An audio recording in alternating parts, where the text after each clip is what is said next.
Well, hey guys, welcome to the studio. Today, microphone placement, perhaps the most important tool that you have in your arsenal when it comes to setting up a recording, especially if you're going to have something sit in a mix properly, rather than reaching for the EQs and the compressors and all the gadgetry. If you get it right from the source, what if it just worked right out of the gate? All our examples today are going to happen with a Shure SM57 dynamic mic, perhaps the most common mic in any studio in the world. Check it out.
Six different mic positions. We got them all loaded up. We're going to listen to them each soloed and then in a mix.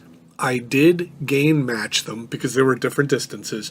I got them all within about 0.5 dB of each other. They have peaks and stuff. Let's take a look at what we got here. Okay. Everything's loaded up into Ableton as independent tracks. I'm going to zoom you guys right in on it. We are soloed. We're looking here at the distance of 3 feet out, 18 inches from the sound hole, 12 inches from the body, meaning back behind the bridge, the big body part of it there. The leading binding edge on the lower side of the neck, right at the edge there, almost everybody's favorite, the 12th fret, and also ear position. And as far as distancing, you have 3 feet, 18 inch, 12 inch from the body, 12 inch from binding edge. I did not mark on here, but it is still 12 inch, and 12 inch from the 12th fret. So all three of these are 12 inch distances. Ear position was by my ear. I'm a little bit on the tall side. I'm 6'2". So depending on how tall you are, that distance might change. Example 1, 3 feet out.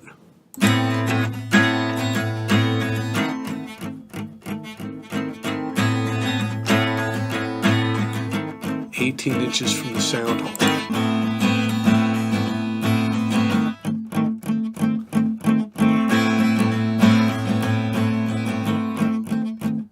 Body.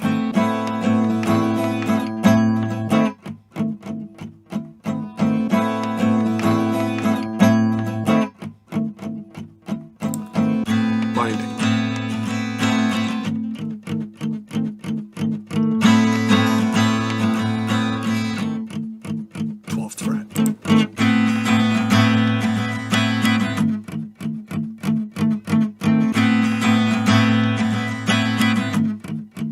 Ear position.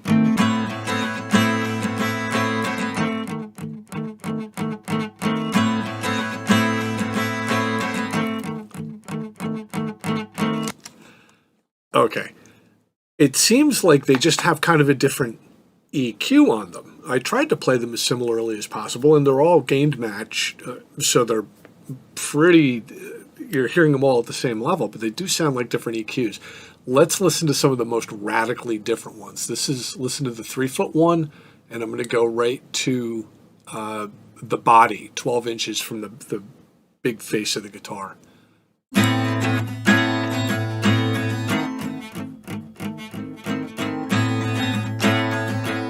And going to the body.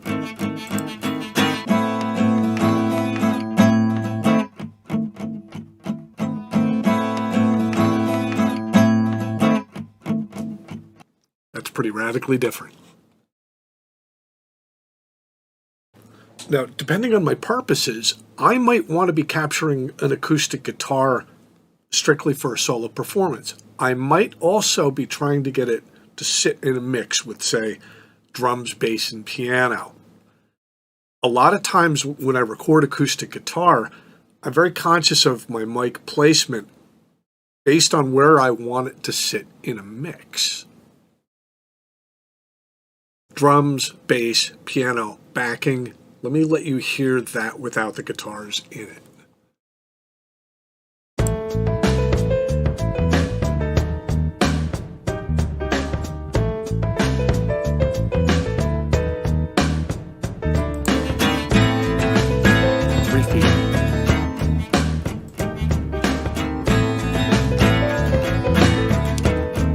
Sound hole.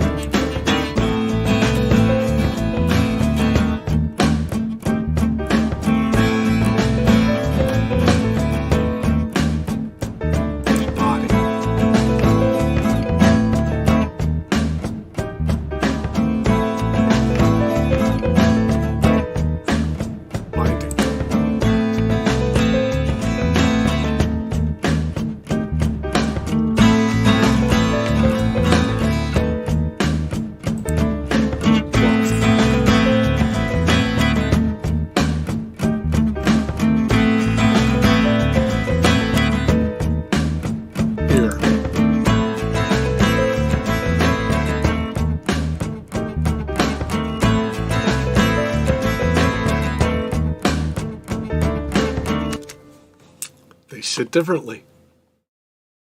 Now, I tried to play it identically each time, but I'm a human being. I did not play it exactly identically each time, which means that I recorded every single one of these separate. Now I have some interesting options because I can listen to each individual one, but maybe it might be a blend of two or even more, possibly with panning, that might sit the best in our mix. These were all recorded independently. I didn't own 6 SM57s placed. You saw how I went through the process, which means that I have 6 separate performances. Let's take a look at this.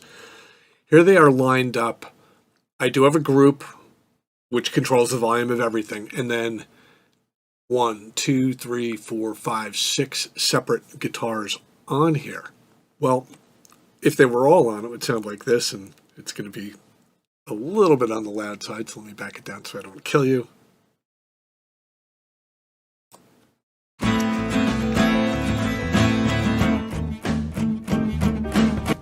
Okay, bringing it back up slightly. What I can do now is I can kind of pick and choose. I didn't record them with 2 mics in one performance, so I'm practically guaranteed not to have any kind of phasing issues, which can happen if you use 2 mics for a single performance. Unless you're cautious. We'll be talking about that in another video. These are separate performances, so what I can do is I can say, well, let me start with one.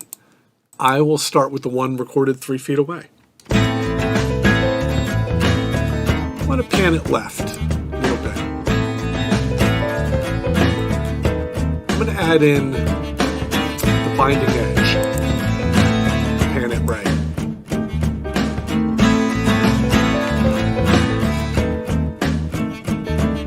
Try 12th fret. Also panned right. I'm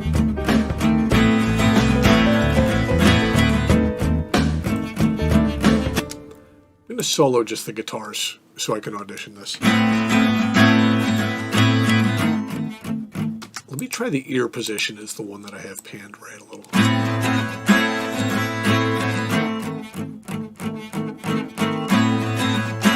Add a little reverb overall to the group. Put it back in the mix.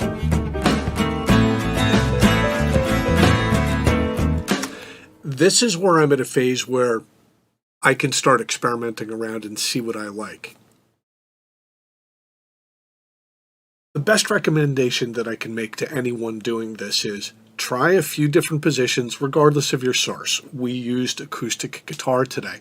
However, vocals, different distances, slightly different angles, recorded in different parts of your room even. These are things that are going to have an effect very similar to using an equalizer without actually having to use an equalizer. If you guys have watched the channel for a while, you know this one thing about me. I tend not to equalize anything unless I absolutely have to. This is how I avoid it. One final thing before we say goodbye. Have a tape measure around. I measured these distances very accurately, so if I hear something that I like in this particular recording with this particular guitar, I can recreate it later.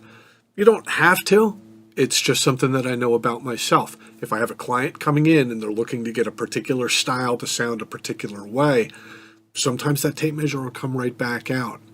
Try long distances like 6 feet, 10 feet. Those are like room mics. Depending on how your room is treated, you'll catch all kinds of interesting things. Anything that you're doing that generates sound. Harmonica, which I love close mic'd, but I also like distant mic'd, blended in and panned out. I can get all kinds of cool stuff. Try a few different things. Pay attention to what you're doing. Keep like a mental catalog, and you'll find your recordings will benefit greatly. And you might not touch an EQ as much as you used to. Hope you guys had fun today. Let's get to it.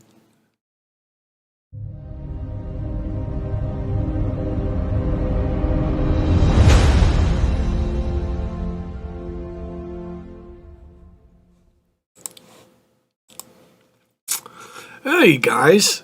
So we put that together today here in the room and had all the mic distances and with the tape measure and everything, and got to run this. The one that I went with was I liked the 3-foot distant mic, panned a little left, and the over-the-ear mic weirdly panned a little bit right. And I know in the video I was running the guitars far hotter, but we were really here to hear the guitars. I ultimately did back them down and got them to simmer down in the mix a little bit. Jim's here, and Joe, and Brian, and Oren. Hey, thank you guys all for coming out. Oren mentioned, the camera's a little bit different. Also, I showered this week. It was my week to shower, so I'm less blurry than normal. So, hope you guys had fun with this. I would love to talk more about this in our Facebook group, Recording Tips. Let's get a thread going about, hopefully with some examples of mic positions that you guys use. Every time I try something, I learn something, and I'm still evolving and I'm still learning. Like I've been saying to you guys the whole time, I work in the studio and I know this much. So we should talk. Brad says, wash off that blur. Joe. All right. And you guys are fun. Hey, Jim, happy birthday, man. Happy birthday. Glad you could make it out here on your birthday. That's very cool. All right, guys, we got a Facebook group to run. Let's get to it.